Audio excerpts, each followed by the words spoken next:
Good morning friends. അപ്പോൾ രാവിലെ തന്നെ നല്ല മഴ തുടങ്ങിയിട്ടുണ്ട്. തിരുവനന്തപുരത്തൊക്കെ ഇപ്പോൾ നല്ല മഴയാണ്. കുറേ നാളായി വെയിൽ കിട്ടിയിട്ട്.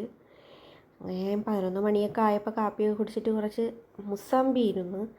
അത് ഞാൻ നന്നായിട്ടൊന്ന് അരിഞ്ഞെടുത്ത് അതൊരു ജ്യൂസാക്കി എടുത്തിട്ടുണ്ട്.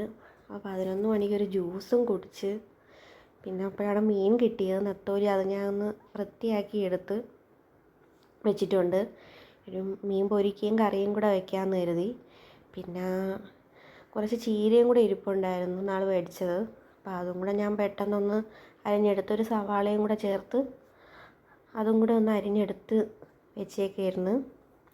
ചീരത്തോരൻ തയ്യാറാക്കാമെന്ന് കരുതി. കുറച്ചേ ഉള്ളായിരുന്നു, കുറച്ച് വാടിപ്പോയായിരുന്നു. അപ്പോൾ ഒരു തോരൻ തയ്യാറാക്കാമെന്ന് വിചാരിച്ച് ഞാൻ അരിഞ്ഞെടുത്ത് വെച്ചിട്ടുണ്ട്. ഇനി അരപ്പ് തയ്യാറാക്കാൻ തേങ്ങയും ജീരകവും ഒക്കെ ചേർത്ത് വെച്ചിട്ടുണ്ട് അരയ്ക്കാൻ. പിന്നെ ഞാൻ എണ്ണ ഒഴിച്ച് അതൊന്ന് വാട്ടിയെടുക്കുകയാണ്, ഉപ്പും ഇട്ട് അടച്ച് വെച്ച് വേവിക്കാമെന്ന് കരുതി. പിന്നെ ഞാൻ വെന്ത് വന്നപ്പോൾ ഈ അരപ്പും കൂടെ ഇതിലേക്കൊന്ന് ഇട്ട് കൊടുത്ത് നന്നായിട്ടൊന്ന് ഇളക്കി കൊടുത്തിട്ടുണ്ട്. പിന്നെ മീൻ ഒന്ന് വറുക്കാനും വെച്ചിട്ടുണ്ട്.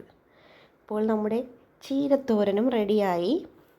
പിന്നെ മീൻ കറി വയ്ക്കാൻ ഞാൻ പൊടികളെല്ലാം ഇട്ട് നന്നായിട്ടൊന്ന് വഴറ്റി കൊടുത്തിട്ടാണ് ഞാൻ അരപ്പ് ഇതിലേക്കൊന്ന് ഒഴിച്ചു കൊടുക്കുന്നത്. തക്കാളി മുളകേ ഉള്ളായിരുന്നു. അതും ഇട്ട് നമ്മുടെ മീനും കൂടെ ഇട്ട് കൊടുത്ത് അതവിടെ ഇരുന്ന് വെന്തോളും. പിന്നെ നമ്മുടെ മീനും കൂടെ കുറച്ചെടുത്ത് വറുക്കുകയും കൂടെ ചെയ്യും. ഇതൊക്കെയാണ് ഇന്നത്തെ വിശേഷം. പിറ്റേന്ന് നല്ല മഴയായിരുന്നു. വീണ്ടും മഴ തുടങ്ങിയിട്ടുണ്ട്. നല്ല മഴയായിരുന്നു. പിന്നെ മഴത്തിൽ തോന്നപ്പോൾ ഞാൻ ഒരു ബീറ്റ്റൂട്ട് എടുത്ത് അത് ഞാൻ പെട്ടെന്നൊന്ന് വൃത്തിയാക്കി എടുത്ത് അരിഞ്ഞെടുക്കുകയായിരുന്നു. ഒരു സവാളയും പച്ചമുളകും കൂടെ ചേർത്ത് ഒരു മെഴുക്ക് പുരട്ടി തയ്യാറാക്കാമെന്ന് കരുതി. പിന്നെ പാൻ അടുപ്പത്ത് വെച്ച് ചൂടായി എണ്ണ ഒഴിച്ചപ്പോൾ നമ്മുടെ ബീറ്റ്റൂട്ട് അതിലേക്ക് ഇട്ട് കൊടുത്ത് കുറച്ച് ഉപ്പും കൂടെ ഇട്ട് കൊടുത്താൽ മതി.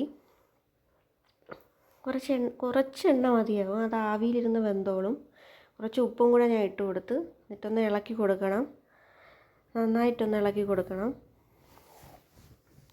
അത് പെട്ടെന്ന് ഇവിടെ നിന്ന് ആവിയിൽ നമ്മുടെ മെഴുക്ക് പുരട്ടി തയ്യാറായിക്കോളും. പിന്നീട് അടച്ചു വെച്ച് വേവിച്ചാൽ മതി. അപ്പം ഞാൻ ഒരടപ്പടത്ത് അടച്ചു വെച്ചിട്ടുണ്ട്. അപ്പം നമ്മുടെ മെഴുക്ക് പുരട്ടിയും റെഡി ആയിട്ടുണ്ട്.